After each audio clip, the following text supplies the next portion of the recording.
दोस्तों आज के वीडियो में हम डिस्कस करने वाले हैं जेईई एडवांस पेपर नंबर 2 का क्वेश्चन नंबर 5। ये क्वेश्चन तो वैसे दिखने में जो देखेगा बोलेगा ज्योमेट्रिकल ऑप्टिक्स रे ऑप्टिक का है, लेकिन ये रे ऑप्टिक्स ज्योमेट्रिकल ऑप्टिक्स का नहीं है।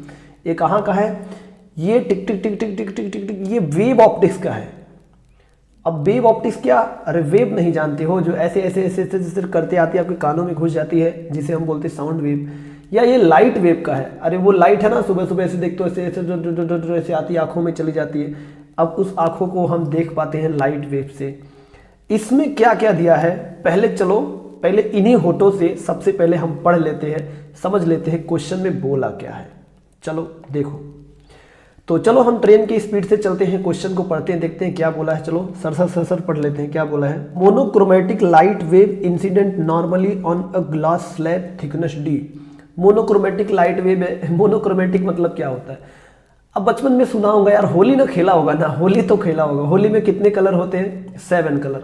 अब ये जो 7 होली में जो रंग होते हैं ना, उन रंगों को मिला करके अगर 7 कलर बना दोगे तो वो होता है मोनोक्रोमेटिक लाइट। यानी कि मोनोक्रोमेटिक लाइट में सभी कलर मिक्सअप होते हैं होली के रंगों की तरह। तो देखो इन्होंने क्या बोला है, a glass of thickness D है।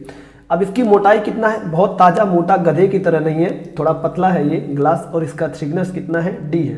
अब जैसे ये ग्लास है ना, अभी आप देखो ये गधा तो है नहीं, बहुत मोटा तो है नहीं, बहुत पतला सा है, तो इसका थिकनेस डी है।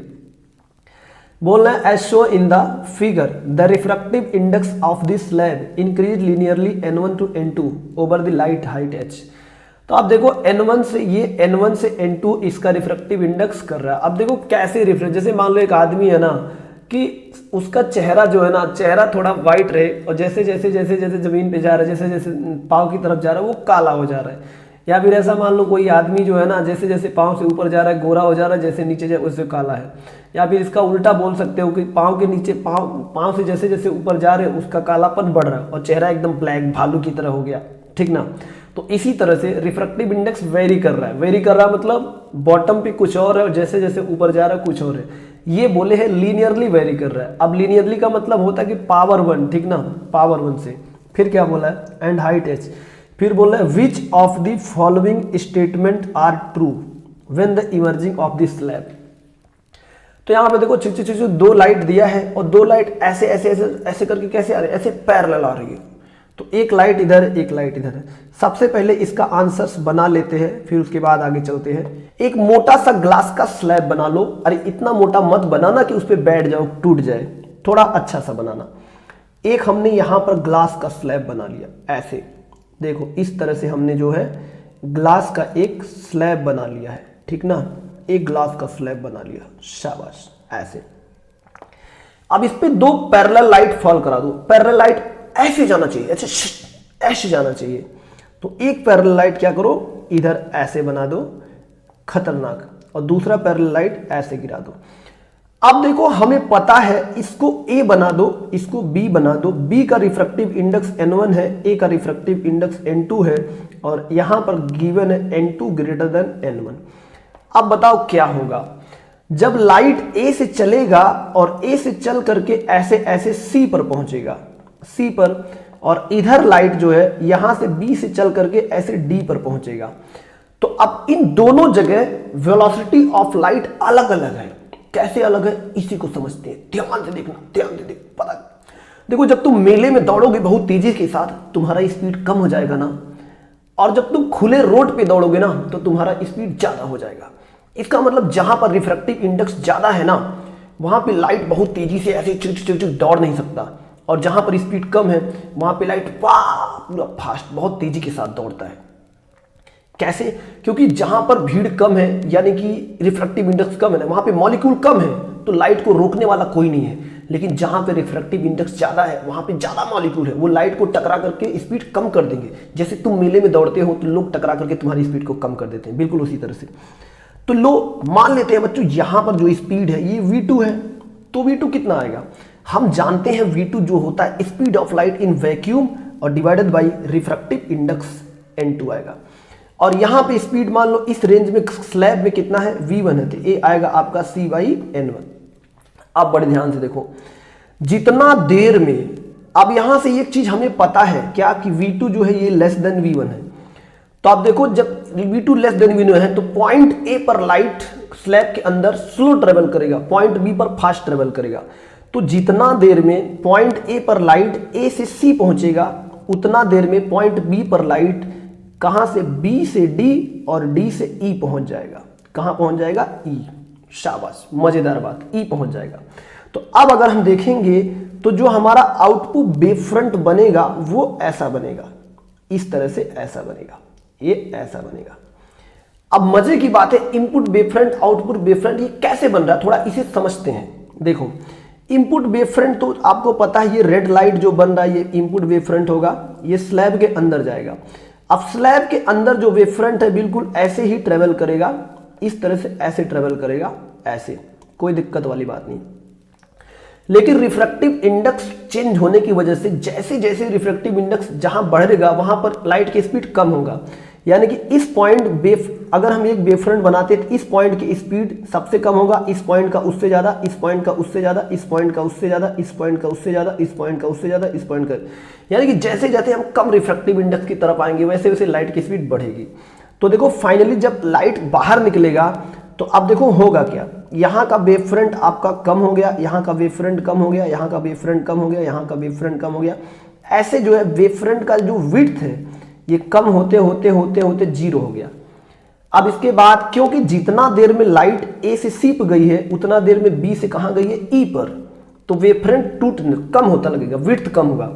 अब इसके बाद ये जो ब्लैक वाला है न्यू वेवफ्रंट बना, तो जब न्यू वेवफ्रंट बनेगा तो लाइट जो है ऐसे बेंड हो जाएगा, लाइट जो है ऐसे बेंड हो जाएगा। अब न्यू वेवफ्रंट के परपेंडिकुलर जो है लाइट ट्रेवल करेगा और इस तरह से ऐसे ट्रेवल करेगा। सही बात है, लेकिन प्रॉब्लम यह है कितना एंगल से बेंड होगा यही निकालना है। तो एक काम करते हैं, वेवफ्रंट समझ में आ गया, इसे हटा देते हैं। तो आप देखो इधर से जो लाइट आया है वो बेसिकली इधर गया और इधर से जो लाइट आया इधर गया। तो कितना एंगल गया है, पहले देखो एंगल जानते हो ना, ऐसे ऐसे क्लास में बैठ के देखते रहते हो चारों तरफ कितना एंगल घुमाना है ताकि कुछ दिख जाए, वही चीज है। तो कितना एंगल गया है, मान लो ये एंगल इधर जो है थीटा है, अगर ये थीटा है तो बताओ ये कितना होगा, ये आएगा 90 माइनस थीटा, और ये कितना होगा, ये होगा थीटा। अब बड़े ध्यान से देखो, हमें पता है कि ए से सी तक जाने में जो लाइट का टाइम लगा है ना, उसी को लाइट को बी से डी तक और डी से ई तक जाने में लगा है। तो क्या हम ऐसा बोल सकते हैं कि टाइम ए से कहां, देखो टाइम ए से सी इज इक्वल्स टू यहां से क्या होगा, टाइम बी से डी और प्लस टाइम डी टू ई, यही लगेगा।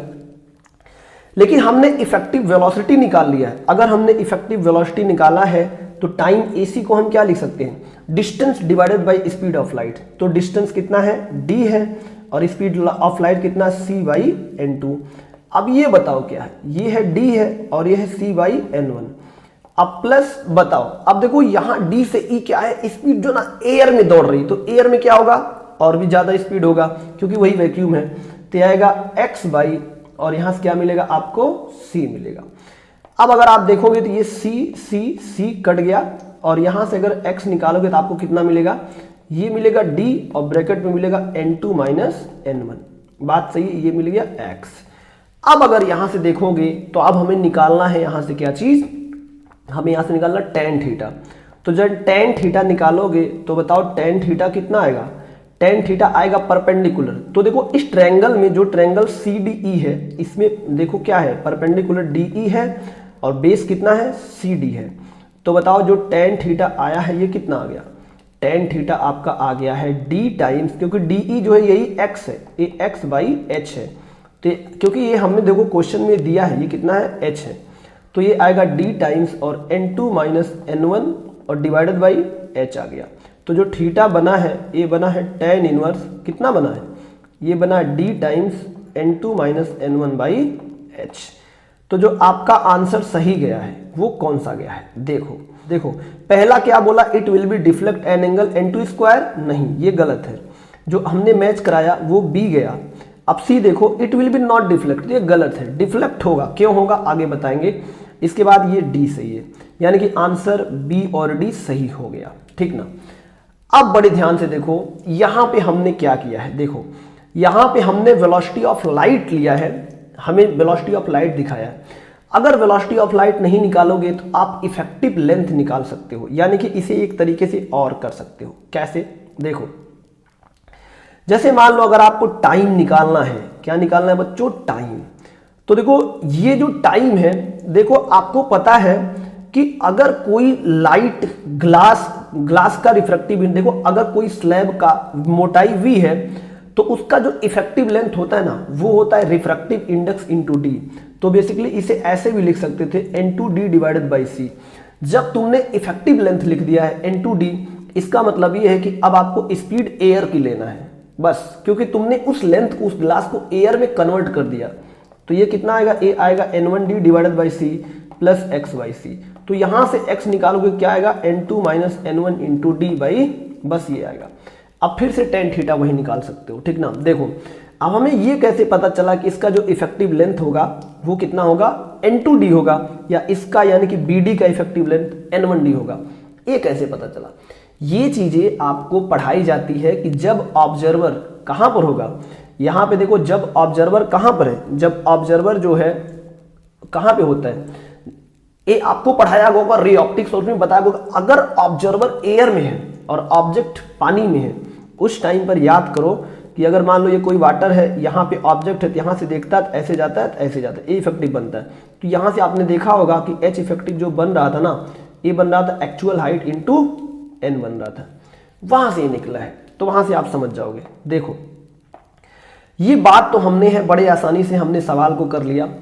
अब देखो इसमें 3 अप्रोच और किया है। बहुत सारे फैकल्टी ने, बहुत सारे क्या बोलते हैं उनको, टीचर्स ने, बहुत सारे HOD ने इनको सॉल्व किया इस क्वेश्चन को, और उन्होंने अलग अलग अप्रोच दिया है। तो कुछ अप्रोच गलत भी दिया है, देखते हैं कौन कौन सा अप्रोच हम नहीं कर सकते।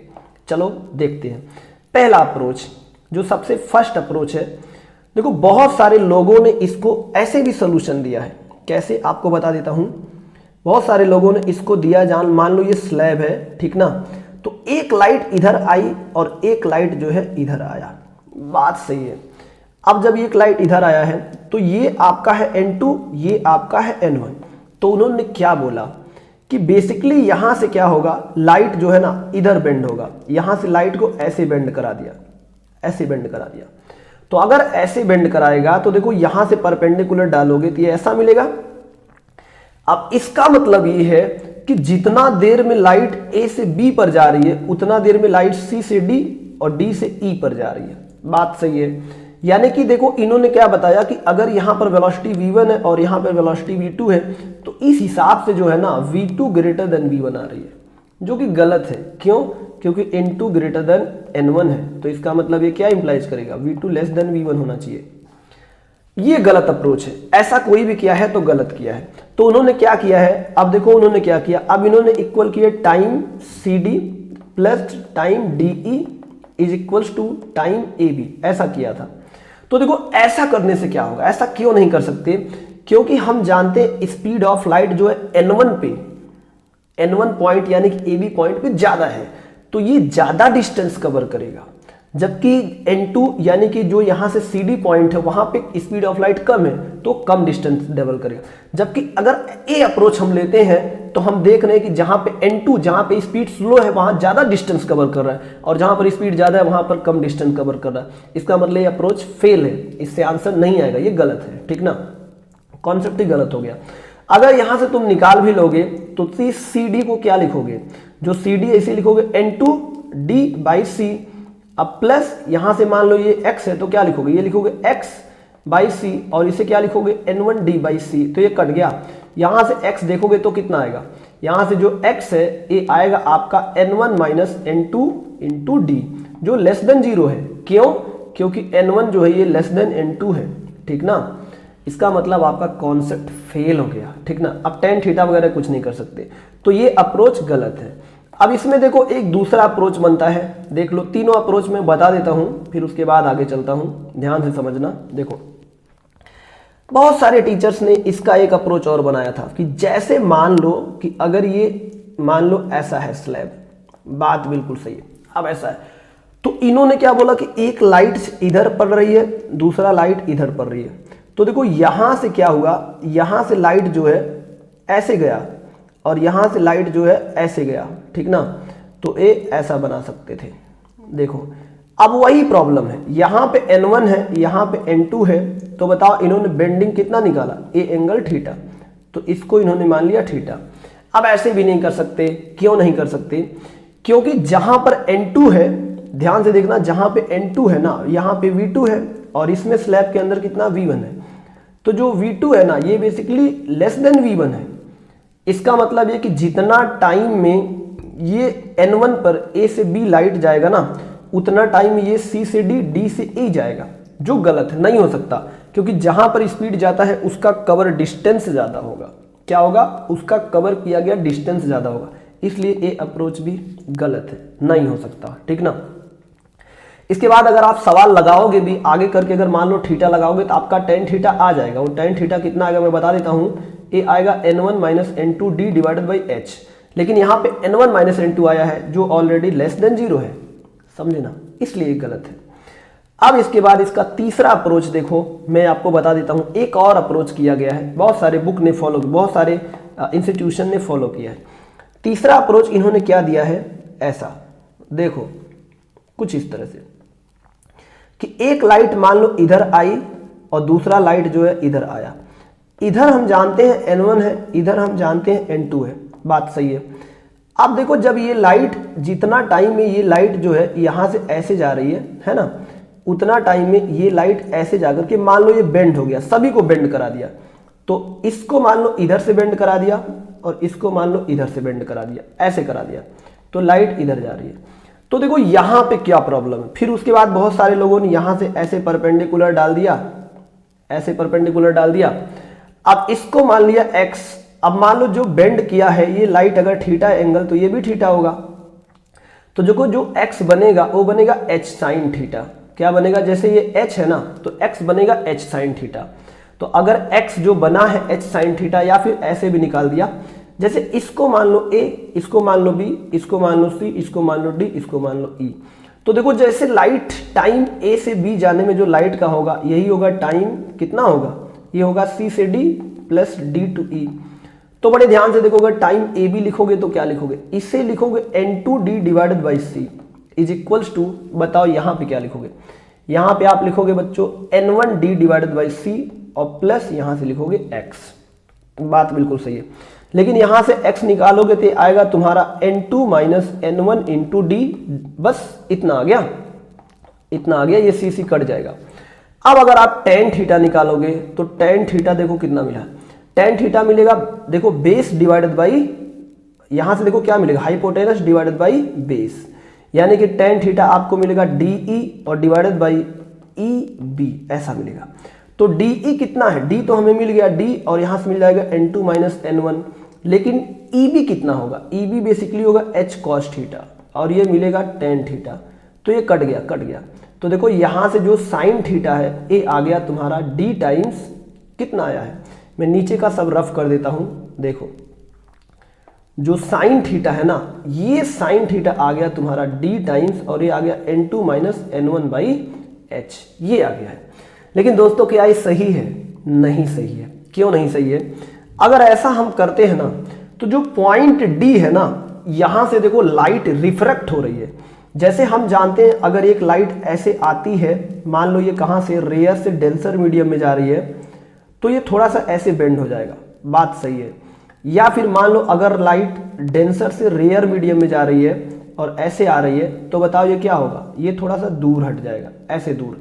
लेकिन आपने पढ़ा होगा कि अगर लाइट ऐसे परपेंडिकुलर आ रही है स्लैब में, तो बिना विचलित हुए सीधे चली जाती है। तो ऐसे सिचुएशन में देखो यहां पे अगर परपेंडिकुलर डालोगे तो लाइट तो परपेंडिकुलर आ रही है, इसका मतलब लाइट को यहां बेंड नहीं होना चाहिए था, समझे ना, यानी कि पॉइंट डी से लाइट को ऐसे सीधा जाना चाहिए था, और यहां से भी लाइट को सीधा जाना चाहिए था, क्योंकि ये 0 डिग्री इंसिडेंट एंगल पे गिर रही है। इस कॉन्सेप्ट से ये जो डायग्राम है ये गलत है, यानी कि लाइट जो है 90 डिग्री पे गिर रही है, इसलिए ये तुरंत यहां से दूर नहीं जा सकता, रिफ्रैक्ट नहीं हो सकता, रिफ्रैक्ट होते हुए नॉर्मल से दूर नहीं जा सकता, इसलिए कॉन्सेप्ट गलत है। समझे कि नहीं समझे? तो मैंने आपको सारे अप्रोच जो है सिखा दिया है। देखो अब हम बात करते हैं इस क्वेश्चंस में और क्या पूछा जा सकता था। अब मान लो दोस्तों, अगर इसी क्वेश्चंस को जेईई एडवांस जो है ना मल्टीपल टाइप में पूछता, या मैचिंग टाइप में पूछता, या पैराग्राफ टाइप में, तो और क्या क्या पॉसिबिलिटी थी जो इसमें से पूछा जा सकता था। इस पॉसिबिलिटी को हम लोग जो है चेक करते हैं। देखो कैसे, देखो सबसे पहला चीज इसमें पूछा जा सकता कि रिफ्रैक्टिव इंडेक्स का इक्वेशन बताओ। तो देखो रिफ्रैक्टिव इंडेक्स का अगर आप इक्वेशन निकालोगे तो क्या मिलेगा, ये आपका है n1 और ये आपका कितना है n2, और इनके बीच का जो हाइट है ये है h। तो आप रिफ्रैक्टिव इंडेक्स को ऐसे लिख सकते हो, n यहां से लिख दो n1 और यहां से क्या लिख दो 1 माइनस एक्स बाई एच, और प्लस यहां से लिख दो n2 और यहां से लिख दो x बाई एच। मान लो यहां से x हाइट पर जो रिफ्रैक्टिव इंडेक्स है वो कितना है, n है, तो n को ऐसे लिख सकते हो। तो बेसिकली n कितना आ गया, ये आ गया n1 और minus x by H common ले लो, और यहां से आएगा n1 माइनस n2। ये आप रिफ्रैक्टिव इंडेक्स का फंक्शन दे सकते हो। अब इसे मैच करा सकते हो, आपका मन नहीं मान रहा तो x बराबर 0 रखो, तो देखो n की वैल्यू n1 आ रहा है, या x बराबर h रखो तो बताओ n की वैल्यू कितना आ रहा है, ये आ रहा है n2। ध्यान से देखो, तो ये है रिफ्रैक्टिव इंडेक्स का फंक्शन। तो अब इसमें दूसरा चीज क्या पूछ सकता था, देखो दूसरा चीज इसमें क्या पूछ सकता था, आपको मैं जो है बता देता हूं। दूसरा चीज इसमें पूछ सकता था कि मुझे ये बताओ कि ऐसे सिचुएशन में पाथ डिफरेंस कितना आ रहा है। पाथ डिफरेंस बिल्कुल पूछ सकता था। क्या पूछ सकता था, पाथ डिफरेंस। तो देखो जो लाइट यहां से आ रही है, दो लाइट आ रही है ना, देखो एक लाइट यहां से ऐसे गई, दूसरी लाइट यहां से जो है ऐसे गया, ऐसे। तो पाथ डिफरेंस क्या है, बस पाथ डिफरेंस ये था हमारा a, ये था b, इसको मान लो c, इसको मान लो d, इसको मान लो e। तो जो पाथ डिफरेंस होगा वो bc आएगा ना। अगर ये d है और ये भी d है, रिफ्रैक्टिव इंडेक्स यहाँ n2 है, यहाँ पर n1 है, और ये क्या है x है। तो बड़े ध्यान से देखो, अगर हम यहाँ से निकालेंगे तो पाथ डिफरेंस क्या होगा, देखो जो पाथ डिफरेंस है ये बेसिकली आएगा ab प्लस बी सी। कितना आएगा, ab प्लस बी सी और माइनस डी। लेकिन हम जानते हैं यहां से, क्या जानते हैं कि जो AB है ना, बड़े ध्यान से अगर आप देखोगे तो जो AB है ये बेसिकली DE के बराबर है। तो AB और DE कट गया, तो यहां से बचा तुम्हारा BC, और BC आ गया X, और X की वैल्यू हमने निकाला था D टाइम्स कितना था, N2 माइनस N1। ये तुम्हारा पाथ डिफरेंस है। अब ये दोनों लाइट अगर किसी जगह टकराती तो मैक्सिमा होता कि मिनिमा होता, उसकी कंडीशन के लिए जो पाथ डिफरेंस आया है डेल x, कितना आया है d, और ये आया है n2 माइनस n1। मान लो ये लाइट कहीं टकराती, लेकिन टकराएगा नहीं क्योंकि ये पैरेलल ऐसे जाएगा, तो फिर वापस ये कभी इंटरसेक्ट, कहीं भी ये कन्वर्ज नहीं होगा। तो maximum minima double slit experiment का कॉन्सेप्ट यहाँ पे नहीं आ सकता। तो जितना आ सकता था मैंने आपको बता दिया। तो पाथ डिफरेंस जो है हमने निकाल लिया। देखो अब इसके बाद हम और क्या पूछ सकते थे, देखो आपसे पूछ सकते थे कि इस पे जो वेवफ्रंट है ना, इंसिडेंट और आउटपुट जो वेवफ्रंट है, इसमें कितना चेंजेस आया है। तो देखो अगर मैं देखूंगा विड्थ ऑफ इंसिडेंट वेवफ्रंट, तो देखो विड्थ ऑफ इंसिडेंट वेवफ्रंट की अगर मैं बात करूंगा तो बताओ कितना आएगा, इंसिडेंट वेवफ्रंट। तो ये तो आया है h, क्योंकि यही जो होगा आपका इंसिडेंट वेवफ्रंट होगा, ये वाला, तो इसका हाइट h होगा। लेकिन जो रिफ्लेक्टेड वेव फ्रंट है वो कौन सा होगा, ये रेड वाला होगा। देखो रेड वाला, ये कितना होगा, ये रेड वाला। अब ये एंगल अगर थीटा है तो हम यहां से देखो CE निकाल सकते हैं। कैसे, देखो यहां से अगर लिखोगे cos थीटा, तो cos थीटा कितना बनेगा, बेस, बेस का मतलब BE डिवाइडेड बाई CE, और cos थीटा है h, BE है h। तो यहां से जो CE बना है वो बना है h बाई cos थीटा। तो इसका मतलब ये है कि जो CE h by cos theta, तो बताओ लेंथ यानी कि width of change wave front कितना आया, तो ये आ गया h by cos theta minus h, यानी कि फाइनल विड्थ माइनस इनिशियल, क्योंकि फाइनल विड्थ तो ये रेड वाला होगा और इनिशियल विड्थ ये होगा, ठीक ना। तो ये आएगा, यहाँ से h कॉमन ले लो, h by cos theta common ले लो, 1 माइनस cos थीटा, ये आपका आएगा change in width of the wave front. तो ये भी पूछा जा सकता था, ठीक ना। अब बड़े ध्यान से देखो, इसमें देखो टाइम का रेशियो पूछा जा सकता था कि अगर जो ग्लास में कितना टाइम लगा है इसको चलने के लिए। तो ग्लास में जो टाइम लगा हमें पता है T1 बाई T2, अगर मैं निकालता हूं तो कितना आएगा, ये बेसिकली आपका आएगा, अगर आप देखोगे ना तो T1/T2 कितना टाइम, देखो तो आपको मिलेगा डिस्टेंस और डिवाइडेड बाई वेलोसिटी 1 C/V1, और ये मिलेगा डिस्टेंस और डिवाइडेड बाई कितना देखो। अब अगर मान लो आपसे पूछता ना टाइम डिफरेंस बताओ, तो टाइम डिफरेंस कैसे निकालते हैं। मान लो अगर आपसे पूछता है मुझे बताओ टाइम का रेशियो, यानी कि N1 पर कितना टाइम लगा ग्लास में और N2 पर कितना टाइम लगा लाइट को ट्रेवल करने में इनसाइड ग्लास। तो देखो यहां पे लिखोगे T1/T2, तो T1 कितना आएगा डिस्टेंस और डिवाइडेड बाय स्पीड, ये आएगा C/N1, और ये आएगा distance divided by speed C/N2। तो ये बेसिकली आपको कितना मिलेगा, ये आपको क्या मिलेगा, ये आपको मिलेगा N1/N2। तो जो टाइम का डिफरेंस आएगा वो बेसिकली N1/N2 आएगा, टाइम का जो रेशियो है ऐसा आएगा। अब फ्रीक्वेंसी बराबर है सबका, क्योंकि एक ही सोर्स से है तो फ्रीक्वेंसी बराबर है। तो वेवलेंथ का रेशियो, तो वेवलेंथ का रेशियो λ1/λ2 जो आएगा ये आएगा N2/N1। आप देख सकते हो बड़ा आसान है। तो बच्चों इस तरह से हम इस क्वेश्चंस को कंप्लीट सॉल्व कर दिए। अब इसमें मैक्सिमा मिनिमा का कोई कंडीशन है नहीं अगर तुम्हें पाथ मिल गया है, क्योंकि मैक्सिमा मिनिमा का कंडीशन तब आता जब ये कहीं पर जाकर इंटरसेक्ट करता। अगर करना भी है तो देखो फॉर मैक्सिमा के लिए क्या होगा, फॉर मैक्सिमा के लिए आप लिख सकते हो जो x आया है वो n लेमडा के बराबर होगा, और ये होगा d टाइम्स, और यहाँ से कितना होगा N2-N1। फॉर मिनिमा के लिए क्या होगा, जो x है ये आएगा 2n+1 into lambda is equal to d times कितना आएगा N2-N1। या फिर जो n क्या है 0 1 2 3 4 5 एक नंबर है, ये रेफ्रेक्टिव इंडेक्स नहीं है, ध्यान रखना। और या फिर ऐसे लिखते हैं 2n-1 इंटू λ/2, यहाँ भी λ/2 होगा, और यहाँ से होगा d, और यहाँ से आएगा N2-N1। यानी कि वेव ऑप्टिक्स में जो कॉन्स्ट्रक्टिव और डिस्ट्रक्टिव इंटरफेरेंस का कॉन्सेप्ट है यहाँ लगा सकते हो। अगर पूछता है तो मैक्सिमम मिनिमा की कंडीशन बताओ, तो अगर पूछेगा तो ऐसा लिख देंगे।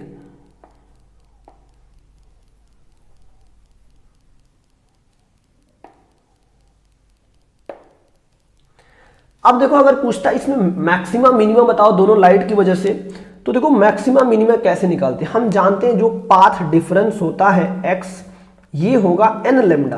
कब, फॉर मैक्सिमा। ये हमने कहां पे पढ़ा था, ये हमने पढ़ा था वेव ऑप्टिक्स में। तो x हम जानते हैं d होगा, और ये आएगा N2-N1, और यहां से आएगा n लेमडा। जहां पर बताओ n क्या है, n आपका है 0 1 2 3 4 डॉट डॉट, तो ये रिलेशन मिलेगा। अब यहां से चाहो तो n निकाल सकते हो, d निकाल सकते हो, जो चाहो वो निकाल सकते हो। अगर हमें मिनिमा का देखेंगे तो मिनिमा के लिए बताओ x की वैल्यू कितना होता है, ये होता है आपका 2n-1 into λ/2 is equals to, अब यहां से x की वैल्यू हमें पता है, कैलकुलेटेड वैल्यू N2-N1 आया है, तो यहां से निकाल सकते हो। या फिर मिनिमा के लिए ऐसे भी लिख सकते हो 2n+1 और यहां से λ/2 ये आएगा d, और यहां से आएगा N2-N1। तो अगर 2n-1 लेते हो ना तब क्या होगा, 2n-1 लोगे तो n की वैल्यू को 0 नहीं रख सकते, बाकी 1 2 3 4 5 रख सकते हो, लेकिन अगर ये लोगे तो n की वैल्यू 0 भी ले सकते हो, सब कुछ ले सकते हो। तो दोस्तों इस क्वेश्चन में जितनी भी पॉसिबल चीजें थी वैसा तो मैंने बता दिया। अब अगर मान लो आपसे पूछता फेज डिफरेंस, तो हम जानते हैं क्या कि देखो जो path difference phase difference divided by 2π होता है ना, ये होता है path difference divided by lambda. तो यहां से देखो फेज डिफरेंस भी निकाल सकते हो, ये कितना आएगा, ये आएगा तुम्हारा 1/λ, और x की वैल्यू d, और यहां से N2-N1, और यहां से 2π। तो ये आ गया फेज डिफरेंस दोनों लाइट में, जो लाइट ट्रेवल कर रही है और रिफ्लेक्शन के बाद जो इनमें फेज डिफरेंस आ रहा है वो मिल गया। इनमें टाइम डिफरेंस भी मिल सकता है। टाइम डिफरेंस कैसे, हम इसी को आगे बढ़ाएंगे तो हम जानते हैं ये होता है time difference divided by time period. तो देखो यहां से टाइम डिफरेंस अगर निकालोगे कितना मिलेगा, ये मिलेगा d/λ, और यहां से N2-N1 और इंटू टाइम पीरियड। अब ये टाइम पीरियड क्या है, ऑक्सीलेशन जो वेव ऑप्टिक्स जो हम इलेक्ट्रोमैग्नेटिक वेव में पढ़ते हैं ना, वो चीज टाइम पीरियड है। तो ऐसे हम टाइम डिफरेंस पाथ डिफरेंस सब कुछ निकाल सकते हैं। दोस्तों वीडियो को लाइक शेयर सब्सक्राइब जरूर करो, क्योंकि मैंने तुम्हें बहुत कुछ इसमें बताया। सभी को बाय बाय।